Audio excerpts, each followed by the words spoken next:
Daniel Cohn-Bendit dit un gros ta gueule à Luc Ferry en plein direct sur LCI, ça montre le niveau de la politique.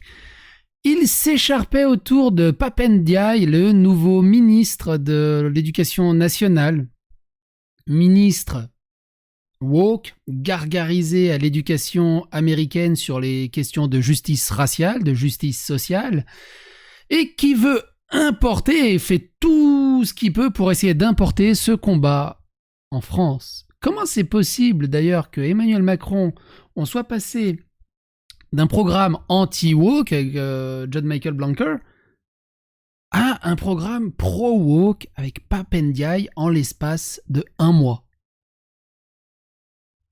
On va faire un tour de tout ça.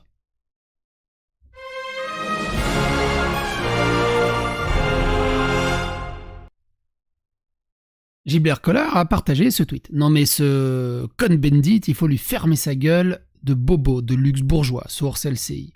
On va essayer un truc pour voir si le bot réussit à voir l'extrait. Je vais juste inverser. Je pense que le bot le voit quand même. Parce qu'à mon avis aussi, il analyse l'audio. Et il faudrait que je filtre l'audio et que je mette une déformation audio, mais ça va être chiant. On va juste essayer comme ça déjà. Mais écoutez ce passage. Il y a dans la société française et il y a dans les institutions françaises du racisme, de l'antisémitisme. Dans les institutions françaises? Il y a... Lesquelles? Alors dis-moi lesquelles. Par exemple, il y a dans la police du racisme. Il y a des gens racistes, il n'y a pas dans la police du racisme. Non, oui, c'est ce que je veux dire. Allez, arrête. Oui, mais ça, arrête. Non, arrête. Non, mais laisse-moi finir maintenant. Mais tu dis n'importe quoi, mais tu dis que des conneries, je veux dire, c'est insupportable. Même si je dis des conneries, j'ai le droit de parler. Mais tu n'arrêtes pas, Serge, continue, mon pauvre ami. La tienne, pauvre crétin, va. On se calme. Non, mais qu'est-ce que c'est que cette histoire? Mais tu ne dis que des mensonges en ce moment. Luc et Dany, s'il vous plaît. Mais c'est insupportable, arrête de mentir au moins. Monsieur le pape de la vérité. Monsieur le pape de la vérité. Vous avez noté un truc, c'est la fulgurance du ta gueule, et il y a eu 0,2 secondes de réaction pour dire la tienne, pauvre crétin. C'est franchement rapide, quoi. Il devrait jouer à League of Legends. On va revenir dans le bon sens. Comment on fait déjà? Ah oui, c'est à tac, tac.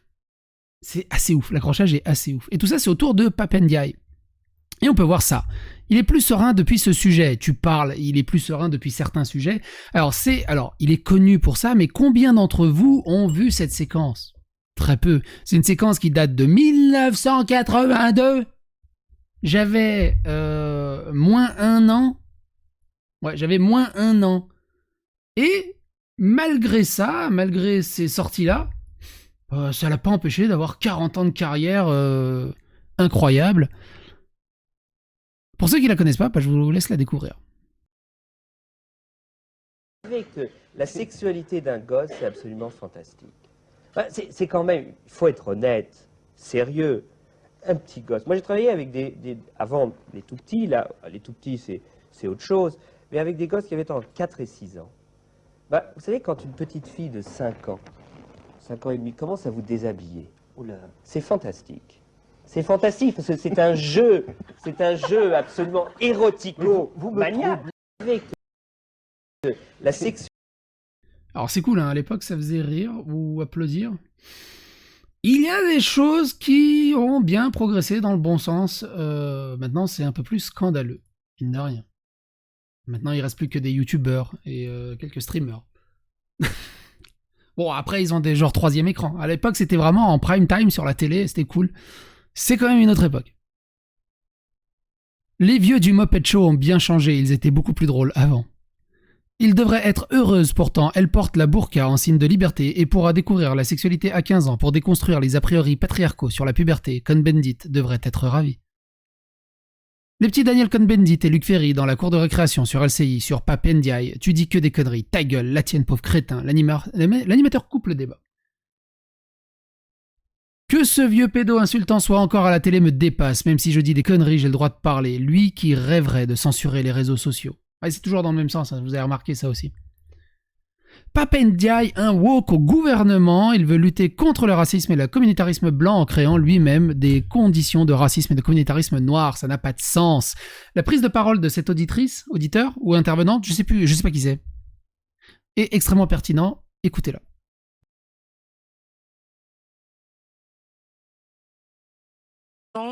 enfin beaucoup de ceux qui ont soutenu sa candidature ont pris le prétexte qu'on était contre lui parce qu'il était noir et donc ont avancé la thèse du racisme. Il faut quand même rappeler que oui, quand Pape Dia il dit qu'il est le produit comment on dit de l'ascenseur social français, donc de l'école de la République, il a raison parce que son témoignage le dit clairement. Sa mère qui est une Française, l'a élevée toute seule, c'était une mère célibataire. Son géniteur est aux abonnés absents, il a fait des études et là où il est aujourd'hui, il le doit à sa force. Il n'a pas été victime de racisme, il le sait, il l'a témoigné lui-même. Il commence à s'intéresser aux thèses racialistes quand il va continuer ses études aux États-Unis. Et encore une fois, effectivement, il a transféré l'ambiance américaine, la structure et la culture américaine à la France, ce qui, encore une fois, est un tort. Puisqu'au final, finalement, il se retrouve en train de participer à des réunions en non-mixité où il explique effectivement que les Noirs doivent rester entre eux et organiser des réunions sans accepter des Blancs. Finalement, si vraiment il lutte contre le racisme, si vraiment il est un agent de la lutte contre le racisme, comment se fait-il qu'il veut lutter contre le racisme, le communautarisme blanc en créant lui-même des conditions de communautarisme noir et de racisme noir? Ça n'a pas de sens. Et c'est ça que beaucoup oublient, qu'on lui reproche, parce que sincèrement, un ministre qui organise, qui participe à des réunions où il n'y a pas de blanc et il trouve ça normal, beaucoup de parents s'inquiètent et se disent que peut-être il y a des conjectures qui se font. Vous pouvez pas l'empêcher, des gens ont un cerveau. Et donc des parents qui se demandent, est-ce que si mon enfant est blanc, il sera marginalisé dans sa classe parce que le ministre lui-même participe à ce genre de réunion? Il ne faut pas perdre ça de vue. Mais oui, les gens ont le droit de se poser des questions. Est-ce que c'est normal vraiment ce que tu entends? Mais oui, je le pense sincèrement. C'est ça que les gens lui reprochent. On lui reproche pas sa couleur de peau, on lui reproche la couleur de ses idées. D'accord. Je trouve que c'est extrêmement pertinent, tout son discours, et je la rejoins totalement là-dessus, mine de rien.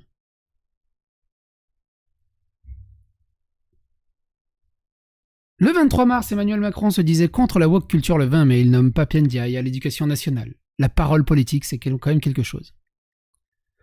Ce nouveau ministre de l'Éducation nationale qui explique que l'islamo-gauchisme n'existe pas à l'université, qu'il faut déconstruire le terme de racisme anti-blanc et qu'il ne fallait pas célébrer le bicentenaire de Napoléon, ça va bien se passer. Regarde, écoutez juste le début. Écoutez juste le début. Mais qu'il faut aussi regarder d'autres facettes de la question sociale, la question du genre. Être une femme ou être un homme, ça n'est pas la même chose, à classe égale. Également, la question des origines, la couleur de peau, ça compte. La couleur de peau, ça compte. Dans la société française, malheureusement, je rêverais qu'un jour, la couleur de peau ne compte pas plus que la couleur des yeux ou la couleur des cheveux, mais on n'en est pas là, et donc il est... Mais la putain de toi, t'es ministre! Comment il peut tenir ce genre de discours alors qu'il a jamais connu le racisme? Comme on l'a entendu, il a été élevé par sa mère blanche, son père il était aux abonnés absents, jamais connu de racisme, il a eu une très haute éducation, il est devenu ministre. Je sais pas s'il y avait vraiment un problème de racisme d'État, s'il y avait vraiment un problème de racisme systémique, s'il y avait vraiment un problème de couleur de peau en France, mais jamais de la vie il serait ministre. Jamais de la vie il aurait eu cette éducation. C'est là que tu vois le danger d'endoctrinement complètement fou furieux des universités américaines, là où il est parti, et il est revenu complètement matrixé. Bon, il est devenu ministre entre-temps, c'est cool. Mais qu'on lui donne les rênes de l'éducation nationale, ça présage pas du bon.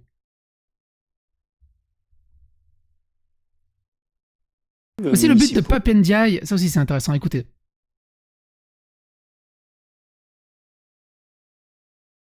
De maire, Obama n'est pas venu de nulle part, il existe au moins 10 000 élus noirs, alors qu'en France, il manque un vivier d'élus municipaux, de maires, de députés, d'où un jour pourra émerger un Obama français. T'as l'impression que son seul projet c'est ça?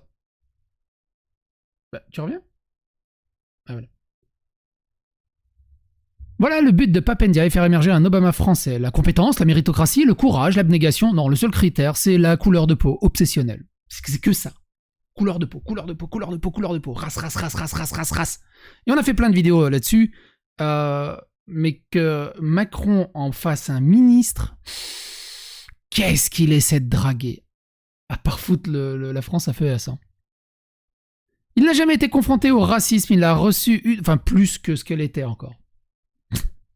Il n'a jamais été confronté au racisme, il a reçu une bourse en raison de sa couleur de peau, c'est sa mère, fille de paysan du Loiret, qui l'a élevé. Son père africain l'a abandonné, mais c'est à la France et aux Blancs qu'il en veut.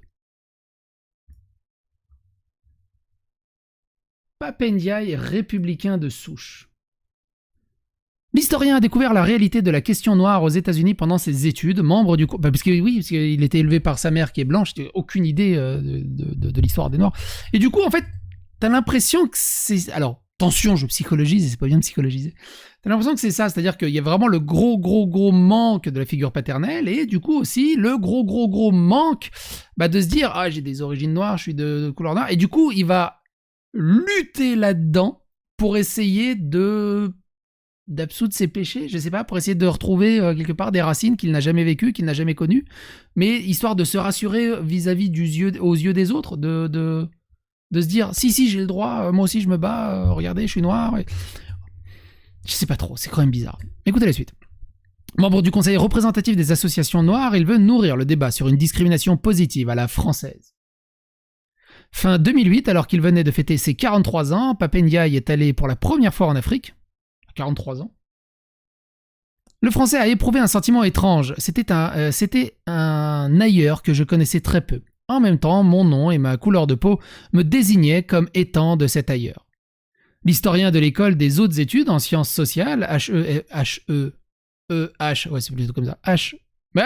EHESS, étoile montante de l'intelligentsia française, était l'invité d'un colloque à Bamako. Il venait y parler de son récent ouvrage, La condition noire, essai sur une minorité française. Et quand même, il fait ça alors que c'est la première fois en 43 ans qu'il va dans son propre pays. Enfin, je sais pas si c'est son propre pays, mais bon. Le livre s'interroge sur la place de cette population dans notre société, sur la discrimination dont elle souffre. Les Noirs, en Afrique, l'auteur a pu aborder le thème sans périphrase. En France, en revanche, les circonlocutions, c'est tourner autour du pot. On peut dire simplement les tournages autour du pot. Les justifications sont encore de rigueur. Quand on parle de la couleur de la peau, on vous sort le missel républicain, constate l'universitaire. Pape Ndiaye a été accusé d'hérésie par ces républicains purs et durs. En face, jugeant ses oppositions trop consensuelles, les communautaristes noirs l'ont voué aux gémonies, traité de nègre blanc. Alors, en gros, il a subi du racisme là-bas, et ils l'ont traité de nègre blanc. Des proches de Dieudonné l'ont menacé physiquement car il fut l'un des premiers à dénoncer les dérives vers l'extrême droite de l'humoriste. Pape Ndiaye s'est fait à l'idée d'encaisser les coups sur les deux flancs. Longtemps, l'homme ne s'est pas posé de questions sur son identité. Né à Antony, dans les Hauts-de-Seine, il était un Français de souche. Je n'ai pas eu à m'intégrer, j'étais ici. Rien dans son parcours de jeunesse, dans l'existence délicieusement banale d'un rejeton de la classe moyenne, ne commandait de s'interroger sur cette évidence. Notre vie était très années 70, sans rien de particulier. Constate Marie, sa sœur, romancière et auteure de théâtre. La cadette décrit un univers conforme à l'idéal républicain, expurgé des différences a fortiori du racisme. Nous n'avons pas été frottés à ces questions. Les deux enfants sont élevés en banlieue parisienne par leur mère, Simone, fille de paysan du Loiret, devenue professeure de sciences naturelles.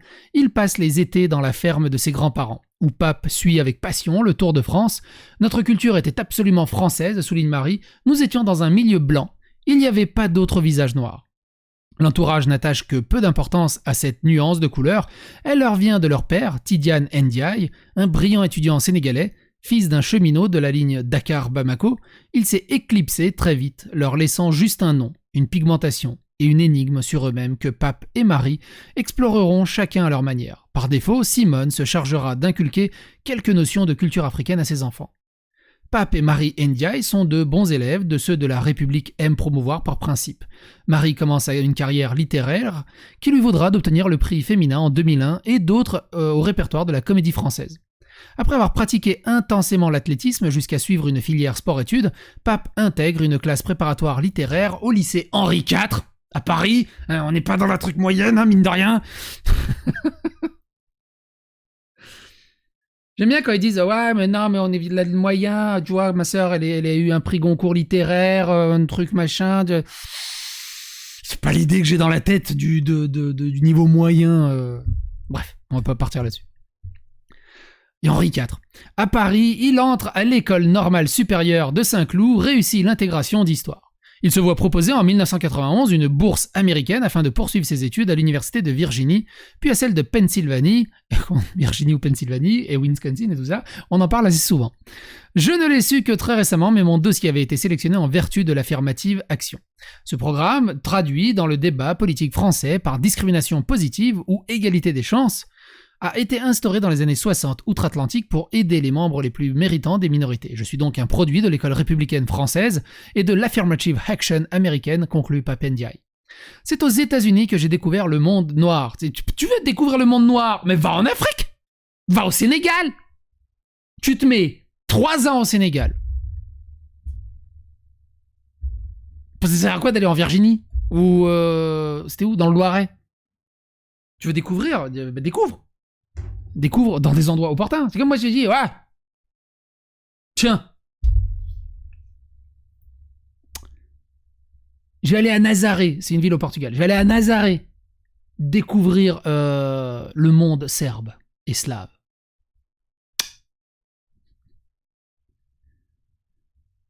Tu vas en Russie, va en Pologne, va en Serbie, enfin bref. Le pays est alors en plein débat sur la place des Afro-Américains, un débat vindicatif parfois violent. À Los Angeles, en 92, des émeutes ont fait 38 morts. L'étudiant s'intéresse aux études afro-américaines, pille la bibliothèque du campus. Faites pas de raccourcis.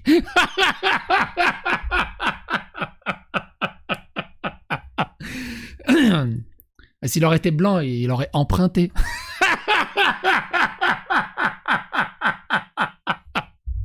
C'est pas moi qui le dis, c'est le monde.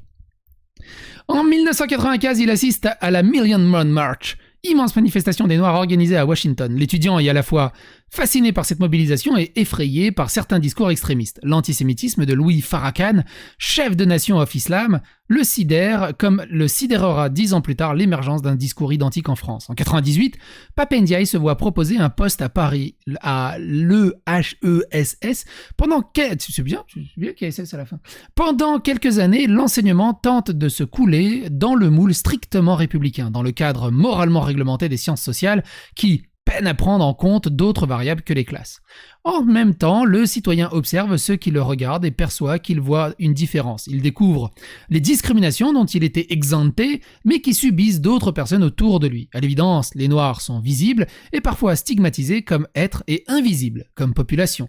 Faut-il s'unir ou au contraire refuser cette espèce d'assignation qu'est la couleur de peau? L'intellectuel hésite encore. Donc, les Noirs sont invisibles parce qu'on ne les voit pas par leur couleur de peau. Et il faut refuser cette assignation qu'est la couleur de peau. On les regarde pas par la couleur de peau. C'est toi, du genou, qui amène cette question sur la table alors qu'elle n'était pas là. Et après, tu te retrouves avec Luc Ferry et Daniel Cohn-Bendit qui s'écharpent. Et l'intellectuel hésite encore. Je crois qu'on peut enlever l'intellectuel. Une rencontre lui enlève ses dernières inhibitions. En 2003, Patrick Lozès, un ancien pharmacien qui s'était engagé en politique sous l'étiquette UDF, lui propose de créer une association Capdiv, comme diversité, qui entend traiter de la question noire, même si par une dernière pudeur, le mot ne figure pas dans l'intitulé. Les émeutes de 2005 dans les banlieues confirment l'urgence d'une réflexion. En novembre de la même année, foin de contorsion de vocabulaire et lance le Conseil représentatif des associations noires, le CRAN, dont Papendiaï devient un compagnon de route, qui quitte à s'attirer la vindicte de ceux qui refusent ce classement par la couleur de peau et dénonce, avec l'écrivain d'origine antillais Claude Ribes, une imposture raciale. Pape souffrait d'apparaître exotique et de ne pas l'être, justifie Jeanne Lazarus, sa compagne. Il est noir et il se sent mieux si cela est dit, même si ce n'est qu'une partie de lui-même. Aujourd'hui, l'intellectuel veut nourrir le débat sur une discrimination positive à la française. Proche des socialistes, l'universitaire regrette que sa famille politique rechigne à se saisir du dossier. Il est vital que la gauche incorpore cette question dans son programme de rénovation politique. Une course de vitesse est engagée dans tant l'amertume et le ressentiment des Noirs sont grands. Si rien n'est fait, le risque est un repli identitaire, foi de républicains. Ou plutôt, ce qu'ils ont envie, c'est qu'il y ait un repli identitaire. Et que ça soit le bordel comme aux États-Unis. Qu'est-ce que vous en pensez? N'hésitez pas à donner votre opinion, vos avis dans les commentaires. N'hésitez pas à partager sur les réseaux sociaux. Fagostez l'algorithme de YouTube. Abonnez-vous, likez, clochez. Et à bientôt pour d'autres aventures.